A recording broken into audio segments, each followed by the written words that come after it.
बारामतीमध्ये सुनेत्रा पवारांच्या प्रचाराला अखेर सुप्रिया सुळे हजेरी लावणार. मुख्यमंत्र्यांसह महायुतीच्या नेत्यांच्या उपस्थितीत सांगता सभा पार पडणार. सुप्रिया सुळेंच्या भाषणाकडे नजरा.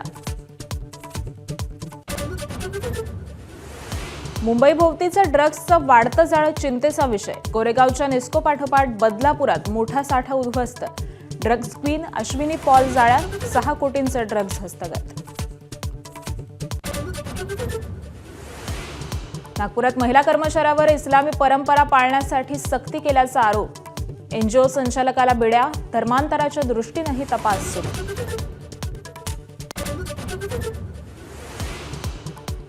अल निनोच्या प्रभावामुळे यंदा सरासरीपेक्षा कमी पावसाचा अंदाज. जलयुक्त शिवार, गाळमुक्त धरण, गाळयुक्त शिवाराची कामं तातडीनं पूर्ण करा. मुख्यमंत्र्यांकडून प्रशासनाला महत्त्वाच्या सूचना.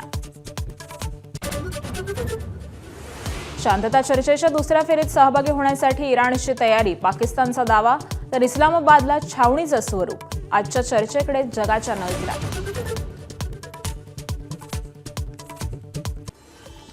काल मुख्यमंत्री देवेंद्र फडणवीसांनी पत्रकार परिषद घेत विरोधकांवरती जोरदार टीका केली आहे. महिला आरक्षण विधेयक संसदेमध्ये नामंजूर झाल्यानं विरोधकांच्या भूमिकेवरती मुख्यमंत्र्यांनी आक्षेप घेत विरोधक महिलांविरोधी असल्याचं सांगितलं. यावेळी मुख्यमंत्री फडणवीसांनी महिला आरक्षण विधेयकावरती चर्चेसाठी ओपन चॅलेंज दिलं. विरोधकांमधलं कुणीही आपल्याशी विधेयकावरती चर्चा करावी असं आव्हान मुख्यमंत्र्यांनी दिलं. मी तर आज त्यांना ओपन चॅलेंज देतो. ओपन चॅलेंज की माझ्या स्तरातल्या कुठल्याही त्यांच्या नेत्यांनी माझ्यासोबत महिला विधेयकाच्या संदर्भात ओपन डिबेट करावी. ओपन डिबेट की याच्यामध्ये काय चूक आहे, या पद्धतीत काय चूक आहे, याच्यावर ओपन डिबेट करावी. ते करणार नाहीत, करू शकत नाहीत. मुख्यमंत्र्यांचं चॅलेंज सुप्रिया सुळेंनी स्वीकारलंय. आमच्यापैकी कोणीही डिबेटसाठी तयार असेल ते सांगतील ती तारीख आणि सांगतील त्या ठिकाणी आम्ही डिबेटसाठी जाऊ असं सुळे म्हणाल्या. त्यामुळे आता यावरती मुख्यमंत्री काय प्रतिक्रिया देतात हे पाहावं लागेल. मैं बड़ी विनम्रता से कहना चाहती हूँ कि माननीय मुख्यमंत्री जी वो मेरे से ज़्यादा व्यस्त है. वो जहाँ कहेंगे मैं खुद पहुँच जाऊँगी और एक अच्छी चर्चा हो सकती है. जहाँ उनकी अगर कुछ गलतफहमियाँ हो भारत सरकार के बारे में तो मैं बड़ी विनम्रता से फैक्चुअल पोजीशन जो हुई है, जो पार्लियामेंट में हुआ है, जो भारतीय जनता पार्टी से मेरी भी बात हुई है, हमें क्या कहा गया, हमें क्या कहा गया और बिल में क्या आया, मैं बड़ी विनम्रता से दिल्ली की सारी बात माननीय मुख्यमंत्री से बड़ी विनम्रता से मैं उनको कभी भी कह सकती हूँ जब उनको टाइम हो. विरोधकांनी महिला आरक्षण विधेयक संसदेमध्ये पाडल्यानंतर भाजप आक्रमक झाल्याचं पाहायला मिळतंय. आज राज्यभरामध्ये ठिकठिकाणी पत्रकार परिषदांचं आयोजन करण्यात आलंय. महिला आरक्षण विधेयकाच्या समर्थनार्थ भाजपकडून आक्रमक पवित्रा घेण्यात येतोय. पर्यावरण मंत्री पंकजा मुंडे आज ठाण्यामध्ये सकाळी 11 वाजता पत्रकार परिषद घेणार आहेत. नागपूरच्या महापौर नीता ठाकरे यांची देखील संध्याकाळी 4 वाजता पत्रकार परिषद होणार आहे. तर नाशिकमध्ये आमदार देवयानी फरांदे यांच्याकडून पत्रकार परिषद घेतली जाणार आहे. खेड तालुक्यामध्ये नारी शक्ती वंदन अधिनियम अर्थात महिलांना 33% आरक्षण देणाऱ्या विधेयकाच्या पार्श्वभूमीवरती शिवसेनेतर्फे जोरदार निषेध आंदोलन करण्यात आलं. केंद्र सरकारने हे विधेयक उदात्त हेतूनं मांडलेलं असून उपमुख्यमंत्री एकनाथ शिंदे यांनी त्याला पाठिंबा दर्शवलेला होता. मात्र काही विरोधी पक्षांनी या विधेयकाला पाठिंबा न दिल्याचा आरोप करत महिलांनी खेड इथं मोर्चा काढला. काळे झेंडे हातामध्ये घेऊन तहसीलदार कार्यालयापर्यंत काढण्यात आलेल्या या मोर्चात जोरदार घोषणाबाजी करण्यात आली. महिलांच्या हक्कासाठी हे विधेयक महत्त्वाचं असल्याचं सांगत आंदोलकांनी विरोधकांवरती टीका केली आहे. भारतीय हवामान विभागानं देशामधील हवामानाबाबत अत्यंत चिंताजनक अंदाज वर्तवलाय. पुढील 4 ते 5 दिवस उत्तर, पश्चिम, मध्य आणि पूर्व भारतामध्ये तीव्र उष्णतेची लाट येण्याची शक्यता आहे. विशेष म्हणजे एका बाजूला कडक ऊन असतानाच दुसरीकडे अनेक राज्यांमध्ये वादळी पाऊस, विजांचा कडकडाट आणि गारपिटीचा इशारा देण्यात आलाय.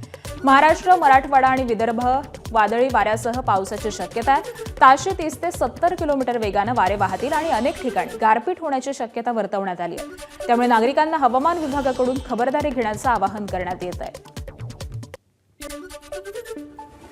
मुंबईतील सह्याद्री अतिथीगृहावरती मुख्यमंत्री देवेंद्र फडणवीस यांच्या अध्यक्षतेखाली महत्त्वपूर्ण बैठक पार पडली.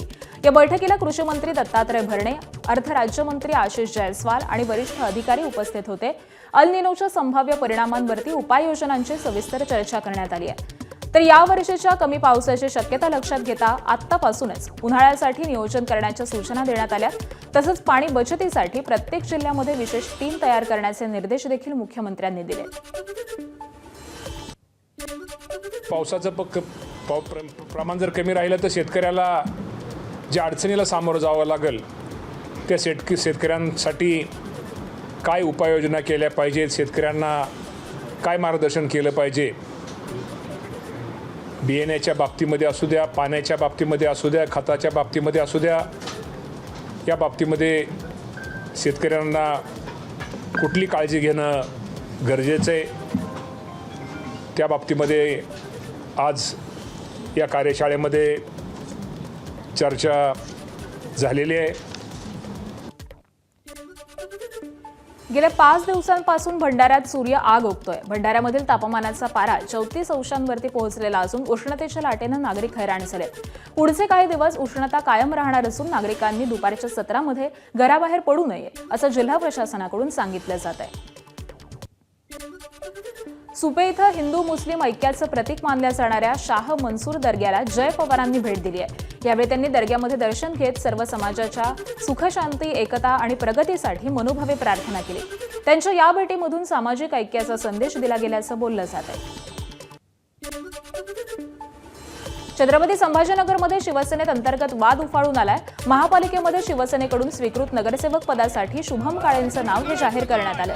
मात्र शिवसेनेतील दुसऱ्या नाराज गटानं काळेंच्या नावाला विरोध करत क्रांती चौकामध्ये रस्त्यावरती उतरून आंदोलन केलं. नाराज गटाकडून उपमहापौर राजेंद्र जंजाळांवरती अनेक आरोप करत त्यांच्या विरोधामध्ये जोडेमारो आंदोलन केलं.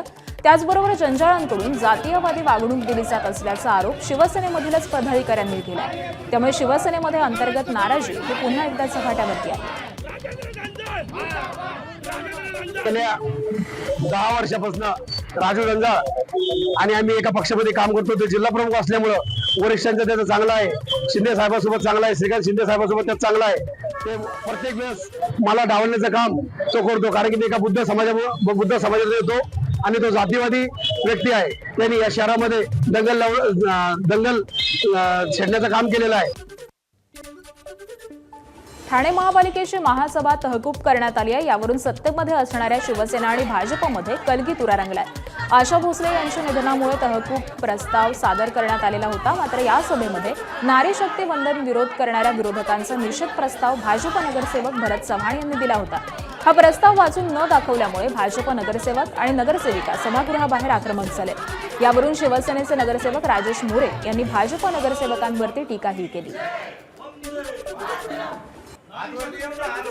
पण विरोधकांचा खरा चेहरा या निमित्ताने समोर आलेला आहे. कारण विरोधक फक्त महिलांबद्दल बोलतात, पण जेव्हा महिलांना खरंच काही महिलांसाठी करण्याची वेळ येते तेव्हा ते कसे पाठीशी जातात हे आपण सगळ्यांनीच बघितलं, पूर्ण देशाने बघितलं.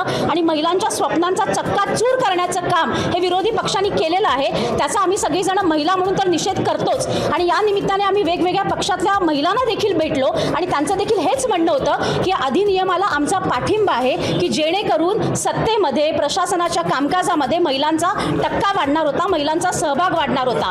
पण याला विरोध करून विरोधकांनी आपलं खरं रूप दाखवलेलं आहे. त्याचा आम्ही निषेध करतो. कैसे हराया असं म्हणत आमदार जितेंद्र आव्हाड यांना दिवसणाऱ्या मुंब्रा इथल्या एमआयएमच्या नगरसेविका सहर शेख, त्यांचे वडील आणि नगरसेवक युनुस शेख यांच्या विरोधामध्ये बनावट जात प्रमाणपत्राप्रकरणी काही दिवसांपूर्वी तक्रार दाखल झालेली होती. सहर शेख आणि युनुस शेख यांच्या जात प्रमाणपत्रावरती आक्षेप घेऊन ठाणे उपविभागीय अधिकारी कार्यालयामध्ये तक्रार दाखल झाली होती. सिद्दीकी फरहा सबाब अहमद यांच्याकडून ही तक्रार देण्यात आली होती. तर या पार्श्वभूमीवरती सहर शेख आणि युनुस शेख यांनी काल पत्रकार परिषद घेऊन पहिल्यांदाच आपली भूमिका मांडली. उसमें जो उनके सवालात थे, बनावटी सर्टिफिकेट, तो मैं आज आपको बताना चाहता हूं कि मेरा सर्टिफिकेट कोई बनावटी नहीं है. मुझे थाना तहसीलदार ने सर्टिफिकेट दिया है और 2011 में ये 27 अप्रैल को मुझे दिया गया सर्टिफिकेट. 15 साल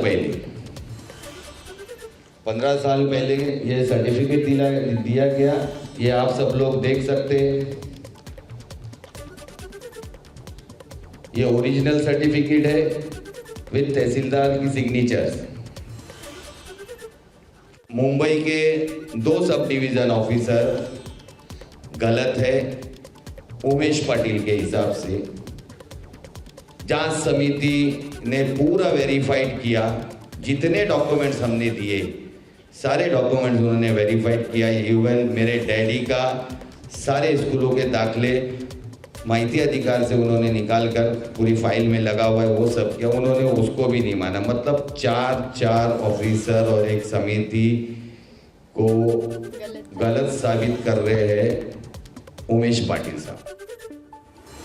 पुणे महापालिका सर्वसाधारण सभेला सोनाली आंदेकर आणि लक्ष्मी आंदेकर तुरुंगामधून ऑनलाईन उपस्थित राहिलेल्या आहेत। व्हिडिओ कॉन्फरन्सिंगद्वारे दोघी जणी आजच्या सर्वसाधारण सभेला उपस्थित आहेत। तर आज महापालिकेची सर्वसाधारण सभा होती। दोघींवरती देखील हत्येच्या गुन्ह्यामध्ये सहभागी असल्याचा आरोप आहे।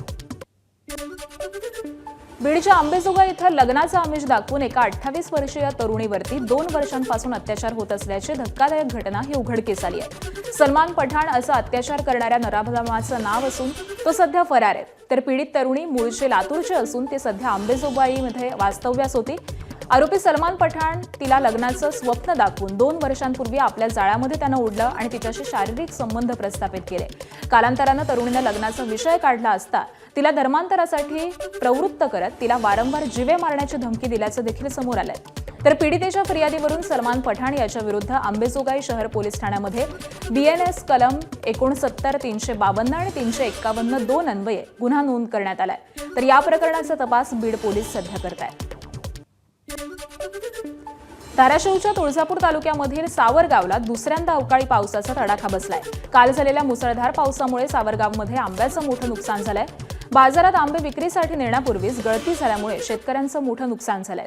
दरम्यान नुकसानग्रस्त भागाचे पंचनामे करून प्रशासनानं तात्काळ मदत करावी अशी मागणी शेतकऱ्यांकडून होतीये। सांगली जिल्ह्याला अवकाळी पावसासह गारपिटीचा मोठा फटका बसलाय। तासगाव, मिरज, खानापूर आणि वाळवा या तालुक्यांसह अनेक भागांमध्ये वादळी वाऱ्यासह गारपीट झाल्यामुळे शेतीचं नुकसान झालंय। या नुकसानामध्ये केळी, आंबा, द्राक्ष आणि मिरची या पिकांवरती परिणाम झालाय। अशी परिस्थिती आहे की ह्याच्यात माल येईल का नाही ह्याची अजिबात गॅरंटी नाही। आता जर बघितलं तर झाडावरती 100% नुकसान आहे, त्यामुळे पुढच्या वर्षी माल येईल का नाही ह्याची शाश्वती नाही। काल सायंकाळी 40 ते 50 मिनिटे इथं गारपीट झाली आणि पाऊस झाला। कमीत कमी 25 ते 30 mm पाऊस आणि 40 ते 45 मिनिटं कमीत कमी 20 mm ते 25 mmच्या आकाराच्या गारपीट झाली। त्याच्यामुळं बागेचं फार जवळजवळ 90% नुकसान झाले।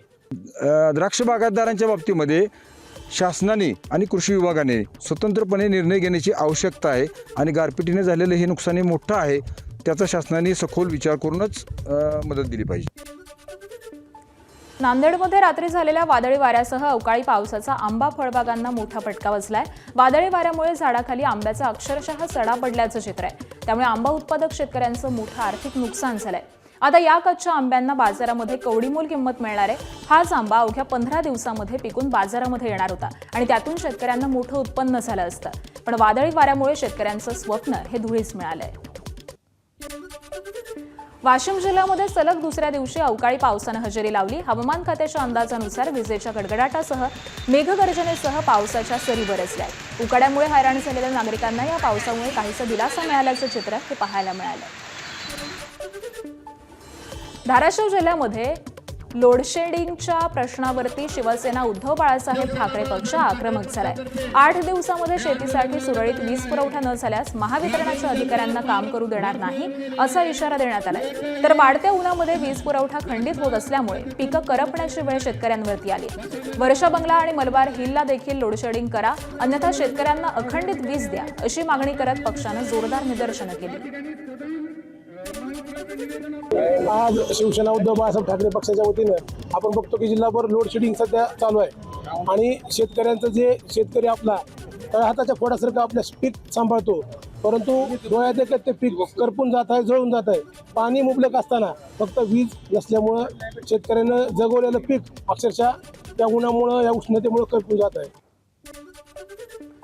वर्सोवा परिसरामध्ये महिलांच्या प्रसूतिगृहामध्ये मनसे आक्रमक झाल्याचं पाहायला मिळालं. कॅप्टन सुरेश सावंत मार्गावरील प्रसूतिगृह बांधून देखील गेल्या 6 महिन्यांपासून उद्घाटनाअभावी सुरू झालेलं ते नाहीये आणि त्यामुळे गरोदर महिलांना गोरेगाव किंवा विलेपार्ले इथं जावं लागत असल्यामुळे अडचणी वाढलेल्या आहेत.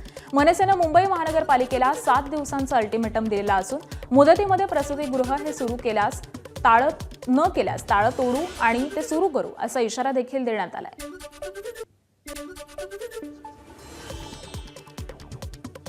नाही आहे आणि इथल्या स्थानिक महिलांना प्रसूतीसाठी व उपचारांसाठी गोरेगाव व कुपर इथे जावे लागते.